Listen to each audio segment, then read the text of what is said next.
Hey y'all, welcome to Paige's Perspective, where I help you find your inner strength to cope with life.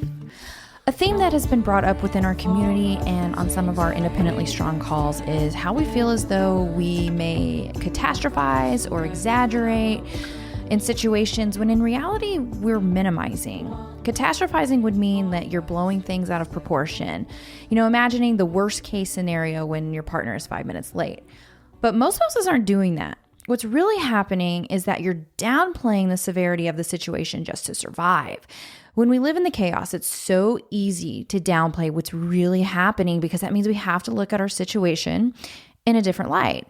It's scary when we recognize reality, but it can be so freeing. So we're going to discuss the difference between catastrophizing, exaggerating, whatnot, and minimizing, and where it comes from and how it might apply in your life. So you're not always doing this on your own when you feel like you're exaggerating. Many partners in addiction actively manipulate or even brainwash you into minimizing. They'll say things like, "You're overreacting, it wasn't that bad," or "You're crazy if you think I'd lie about that," or "That's not how it happened," or "If you just trusted me more, we wouldn't fight." Over time, you start to doubt your own reality. You think, well, maybe I am too sensitive. Maybe I am making this a bigger deal. But when in truth, you're reacting to real harm, but you've been taught to shrink it down. I was the person who thought I was always exaggerating and catastrophizing. But not only did my husband downplay everything, he called me too sensitive, and thought I was a bit crazy sometimes for bringing up like legitimate concerns. I hear it from outsiders as well. Society condones minimizations to a certain extent as well. So then we really start to questioning if we are minimizing or exaggerating. Some examples would be like forgiveness above all else. In many traditional circles, spouses are told to forgive and forget as if forgiveness erases accountability. And this message becomes like, if you can't move on, then you're the problem. So what do? You minimize the severity of the issues that are happening within your relationship. Another one we see a lot is like, at least it's not physical. You'll say something like, well, at least he doesn't hit you. Or somebody will say that to you in an outside of your circle.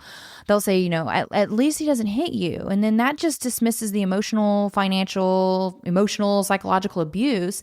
And it minimizes the real damage that just can't be seen.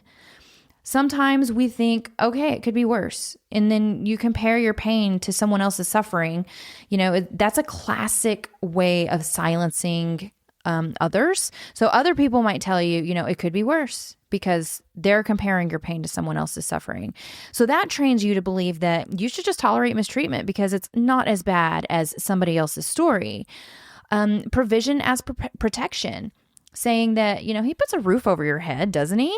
This reduces marriage to financial support, excusing betrayal, neglect, and cruelty as long as material needs are met. These are lies that we tell ourselves. These are lies that other people tell us. It's like, it's not that bad. At least you're being taken care of.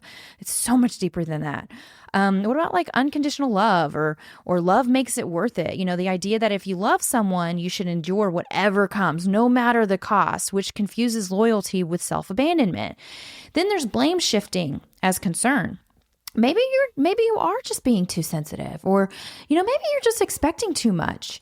These cultural narratives convince spouses to doubt their instincts and lower their standards. So over time, you start to doubt your own reality. You think, maybe I am too sensitive, maybe I am bigger, making it bigger than that. But these cultural scripts, whether they come from values about endless forgiveness or family members who don't really want, the conflict, or friends who mean well but really don't get it, it all reinforces the idea that your pain isn't valid. They make you believe you should stay quiet, tolerate more, and stop expecting better. When in reality, you're reacting to real harm, but you've been taught to shrink it down. And I'm here to tell you that you're not exaggerating. Like, your gut is spot on. If anything, we're minimizing. So let's get into minimizing. So minimizing is when you downplay, dismiss, or you shrink the seriousness of a situation to make it seem smaller, less harmful, or less urgent than it really is. So instead of exaggerating or catastrophizing, you're doing the opposite. Stripping the weight off something that is actually significant. Sometimes we minimize for survival, to shield ourselves from the truth, because admitting it is as bad as our instincts are telling us forces us to face different difficult decisions. We tell ourselves over and over again, it's not that bad. I can handle it. It allows us to stay in denial long enough to function day to day. I'm personally not interested in just functioning day to day. I'm interested in living and thriving and providing a safe environment for my children and myself. We're so afraid of reality. And I think one of the hardest parts of all this is actually facing reality. And I get why people don't want to. Reality is terrifying. It threatens the dream you had for your family. It demands action. It forces you to see things you've been trying not to see. But here's what I want you to hear. Avoiding reality might feel safe, but it's actually the thing keeping you stuck. Minimizing doesn't protect you, it actually traps you. So how do you face reality when it feels so heavy? First, with compassion. You minimized for a reason. That was your brain trying to keep you afloat, and there's no shame in that. But you now deserve the full truth so you can heal. Second, you don't have to swallow it all at once. Start small. Ask yourself, what actually happened today? Or if my best friend told me this story, would I tell her it's not that bad? That's how you begin to see things clearly, one piece at a time. And here's the reframe I want you to hold on to. Reality isn't punishment. It is freedom. It is painful, but clarity gives you choices. You can't make empowered decisions if you're still telling yourself half-truths. So it's okay to be scared. Fear doesn't mean you're weak. Fear just means you're on the edge of something real. And if you can't believe in yourself yet, borrow belief from someone else. That's why communities like the TUFO community exist. So you can hear someone say, you're not crazy. This really is happening. And you're strong enough to deal with it. You've got this. So don't run from reality. Meet it slowly, with support, with courage. It might hurt, but it will never keep you trapped. Minimizing traps you. Reality will set you free. Guys, I minimized for so long when I thought I was exaggerating. My instincts were screaming something isn't right, yet I downplayed a lot. It took years to unravel it all and recognize how powerful my instincts really were because of the clarity I gained. So I'm going to give you some real life examples that some people might experience when it comes to minimizing. So excusing behavior. He only yells when he's drinking. He's really sweet when he's sober. He only gets mean when he's stressed. It's not really who he is. They lied, but it was just about money. At least it wasn't about cheating. Guys, this is minimizing. This stuff is actually serious stuff. Some people will compare down, like saying, at least he doesn't hit me. Some women have it worse. At least he hasn't lost his job yet. You soften the language. He didn't scream, he just raised his voice a little. It wasn't really cheating. It was just texting. Rationalizing or blaming outside stressors. He only drinks because his job is stressful, or he wouldn't act like this if his childhood hadn't been so hard. Shifting responsibility. Maybe I provoked him. If I hadn't brought it up, he wouldn't have gotten mad. I should have been more supportive. That's why he relapsed. If I were easier to talk to, he wouldn't lie. Maybe you hold on to good moments.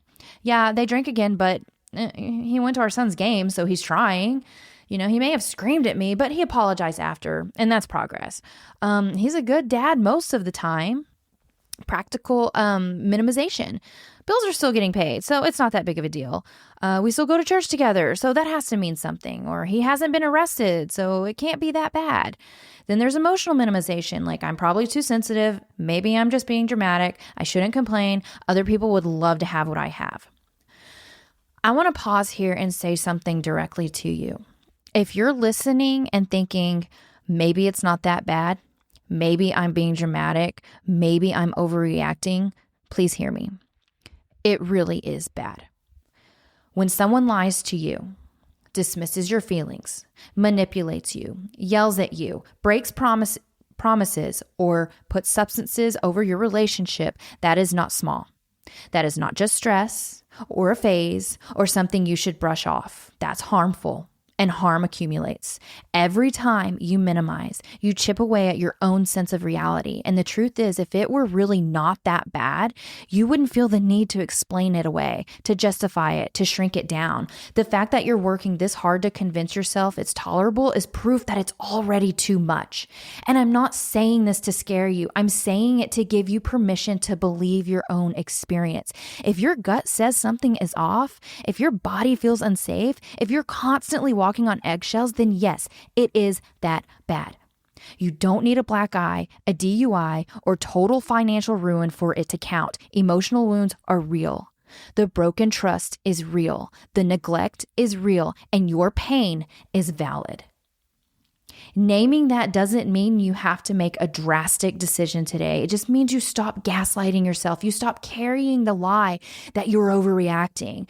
And once you can say this really is bad, that's the first step toward figuring out what needs to change. So next time you think, am I overreacting? Am I exaggerating? Am I catastrophizing? I want you to pause. I want you to ask yourself, am I telling myself the full truth or am I softening it? If a friend told me this story, would I think it was not that bad? What would it mean if I actually admitted how bad this really is? Facing the truth doesn't make you negative. It makes you free. Minimizing doesn't protect you. It traps you. So I want to challenge you today. Stop calling yourself dramatic. Stop doubting your gut. Most likely, you've been underreacting, not overreacting. And the moment you start naming reality as it is, that's when real change becomes possible. If you're interested in digging deeper into this, we have a module in our program on self-awareness where we challenge our distorted thoughts like minimizing, all or nothing thinking, perfectionism, and so much more. We have an exercise to help replace those thoughts with more meaningful and productive thoughts. Anyway, the program is at independentlystrong.com. It was developed by me, my husband, and a licensed therapist. You get email access to me, a community of others going through the program, and so much more. You are not alone while you navigate these challenges. If you feel like you need to share something, go into the TUFO community on Facebook, let it out, and you have people there who are going to validate what you're feeling and what you're going through. We have your back. That's all I have for this week. Until next time, I'm Paige. Bye.